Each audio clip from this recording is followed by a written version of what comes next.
আজকে আমরা জানার চেষ্টা করব ইলেকট্রিক কারেন্ট। গত ক্লাসে আমরা জানছি যে এটা যদি একটা তার হয় বা ওয়্যার হয় অ্যান্ড এটার মধ্যে থাকে মুক্ত ইলেকট্রন, এটার মধ্যে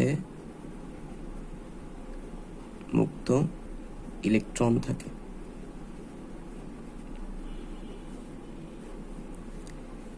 তো আমি যদি এই তারের মধ্য দিয়ে সেই মুক্ত ইলেকট্রনের একটা প্রবাহ তৈরি করতে চাই, তাহলে কি করতে হবে আমরা জানছিলাম। এই যে তারের দুইটা প্রান্ত আছে, এই দুইটা প্রান্তের মধ্যে একটা শক্তি, যেটাকে আমরা বলি পটেনশিয়াল এনার্জি, সেই পটেনশিয়াল এনার্জির একটা পার্থক্য তৈরি করে দিতে হবে। দ্যাট মিনস এই জায়গার পটেনশিয়াল এনার্জি একটা হইতে হবে আর এই জায়গার পটেনশিয়াল এনার্জি আরেকটা হইতে হবে, মানে দুই জায়গার দুই রকম হইতে হবে। তাহলেই গিয়ে এখানের মধ্যে যে মুক্ত ইলেকট্রন আছে তার একটা ফ্লো তৈরি হবে। তো আমরা জানছিলাম যে এই কাজটা কিভাবে করা যায়। এই কাজটা করার জন্য আমাদেরকে এখানে অ্যাড করতে হয় একটা ব্যাটারি। তো আমরা এটাও জানছিলাম যে ব্যাটারির দুইটা প্রান্ত থাকে, একটা প্লাস আর একটা মাইনাস। যেটা প্লাস সেটার পটেনশিয়াল হয় হাই বা বিভব শক্তি হাই হয়, আর যেটা মাইনাস সেটার পটেনশিয়াল হয় বা বিভব শক্তি হয় লো বা কম। সো যেহেতু দুই প্রান্তের মধ্যে এই পয়েন্টটা হাই হলে তাহলে এই পয়েন্টটাও, এই পুরো লাইনটাতেই হাই পটেনশিয়াল থাকবে। এই পয়েন্টটা যদি লো হয় তাহলে এই পুরো তারটাতেই লো হবে। তাহলে কি হয়ে গেল, একটা জায়গার পটেনশিয়াল হাই আরেকটা জায়গার পটেনশিয়াল লো, সো একটা পটেনশিয়াল ডিফারেন্স তৈরি হয়ে গেল। তো আমরা জানছিলাম এই পটেনশিয়াল ডিফারেন্স তৈরি হওয়ার কারণে মুক্ত ইলেকট্রনের বা চার্জের একটা ফ্লো, যেহেতু এটার potential high, so higher potential থেকে লোয়ার পটেনশিয়ালের দিকে একটা চার্জের বা মুক্ত ইলেকট্রনের প্রবাহ তৈরি হবে। ঠিক আছে, আমি এটাকে মুক্ত ইলেকট্রনের প্রবাহ বলতে পারি, বা মোর স্পেসিফিকলি এটাকে আমরা চার্জের প্রবাহ বলতে পারি। তো আমরা এই জিনিসটাই আজকে জানার চেষ্টা করব যে আমরা যে সকল ম্যাথ যেগুলো করি ইলেকট্রিক্যালে, সেগুলোর সাথে বিষয়টা কিভাবে কাজ করে। তো এখানে এই যে চার্জ প্রবাহ তৈরি হয়, আমরা এখানে একটা রেজিস্টার দিই, এই যে চার্জ প্রবাহ তৈরি হয় সেই জিনিসটাকে প্রকাশ করা হয় কুলম্ব দিয়ে। ঠিক আছে, আমরা চার্জকে অতটা ইলেকট্রন প্রবাহ হচ্ছে বা অতটা চার্জ প্রবাহ হচ্ছে এভাবে বলবো না। আমরা বলবো যে এখান দিয়ে 5 কুলম্ব চার্জ প্রবাহিত হচ্ছে, ঠিক আছে, 10 কুলম্ব চার্জ প্রবাহিত হচ্ছে। সো কুলম্বকে সি দিয়ে প্রকাশ করা হয়। এখন কোয়েশ্চেন হচ্ছে, এই কুলম্ব বলতে কি বোঝাচ্ছে? এই কুলম্ব, 1 কুলম্ব চার্জ বলতে বোঝাচ্ছে 1 কুলম্ব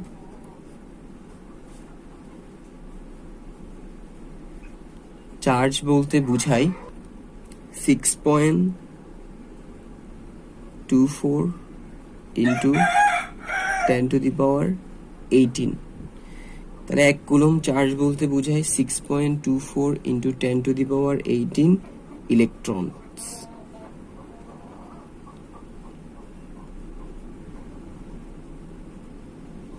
ঠিক আছে, আর যে চার্জকে প্রকাশ করা হয় কিউ দিয়ে। তাহলে চার্জের একক হচ্ছে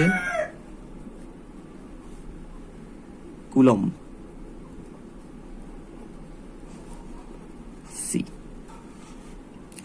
সো হায়ার পটেনশিয়াল থেকে লোয়ার পটেনশিয়ালে চার্জের ফ্লো হবে। যেই চার্জ, সেই চার্জকে আমরা প্রকাশ করি কিউ দিয়ে, এবং চার্জের একক হচ্ছে কুলম্ব। আর 1 কুলম্ব দিয়ে বোঝানো হয় 6.24 ইন্টু 10⁻18 ইলেকট্রনস।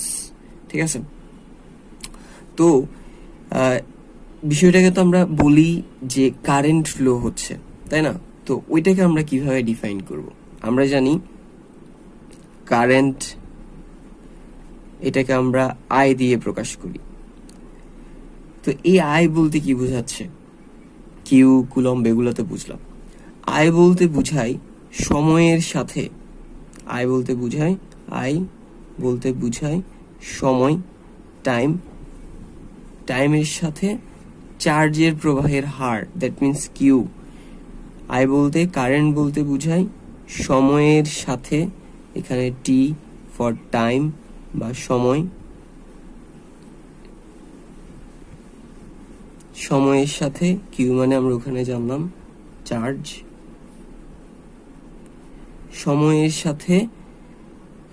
সাথে চার্জের প্রবাহের হার, দ্যাট মিন্স হচ্ছে 1 সেকেন্ডে কত কুলম্ব চার্জ প্রবাহিত হচ্ছে সেটাই বুঝাচ্ছে কারেন্ট, সেটাকে আমরা কারেন্ট বলি। সো কারেন্ট হচ্ছে কি? কারেন্ট হচ্ছে একক সময়ে কি পরিমাণ চার্জ প্রবাহিত হচ্ছে সেটাই হচ্ছে কারেন্ট। আমরা এই যে কারেন্ট, সেটার একক হিসেবে ধরি অ্যাম্পিয়ার।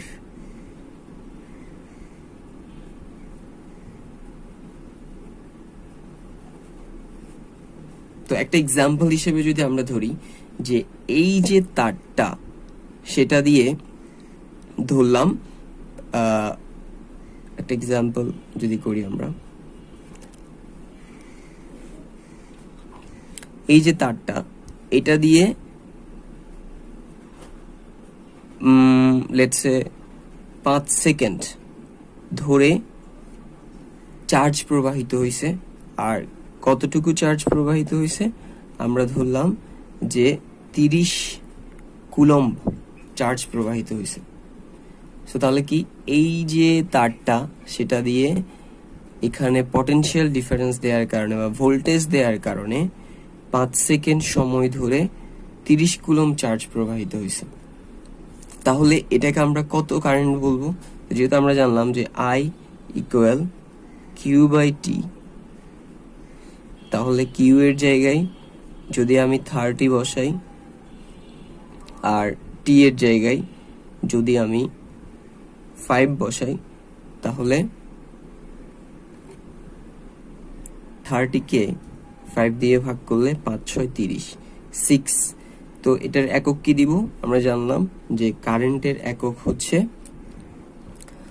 অ্যাম্পিয়ার। সো আমরা এখানে এখন অ্যাম্পিয়ার এককটা ইউজ করব। তাহলে যে কারেন্ট প্রবাহিত হচ্ছে সেটা হচ্ছে 6 অ্যাম্পিয়ার।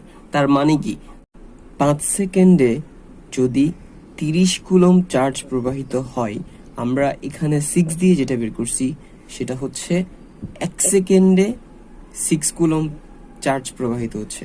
সো 5 সেকেন্ডে চার্জ প্রবাহিত হচ্ছে 30 কুলম্ব, 1 সেকেন্ডে চার্জ প্রবাহিত হচ্ছে 6 কুলম্ব। সহজ হিসাব, 5 6 30 চলে আসে। এই যে 1 সেকেন্ডে চার্জ প্রবাহিত হচ্ছে 6 কুলম্ব, আমরা এটাকে 6 কুলম্ব না বলে, যেহেতু এটা 1 সেকেন্ডের সম্পর্ক বুঝাচ্ছে, তাই আমরা সহজে এটাকে বলে দেই 6 অ্যাম্পিয়ার। এই 6 অ্যাম্পিয়ার কথাটা দিয়ে 1 সেকেন্ড বিষয়টাও চলে আসবে, 6 কুলম্ব বিষয়টাও চলে আসবে। যদি আমাকে কেউ বলে যে কোনো একটা তারের মধ্যে দিয়ে যে কারেন্ট প্রবাহিত হচ্ছে সেটা 10 অ্যাম্পিয়ার, তাহলে এই আগের আলোচনা থেকে আমরা সেটাকে কিভাবে ডিফাইন করব? তারের মধ্যে দিয়ে যদি বলে 10 অ্যাম্পিয়ার প্রবাহিত হচ্ছে, তার মানে ওই তারের মধ্যে দিয়ে 1 সেকেন্ড সময়ে যে চার্জ প্রবাহিত হচ্ছে সেটার পরিমাণ হচ্ছে 10 কুলম্ব।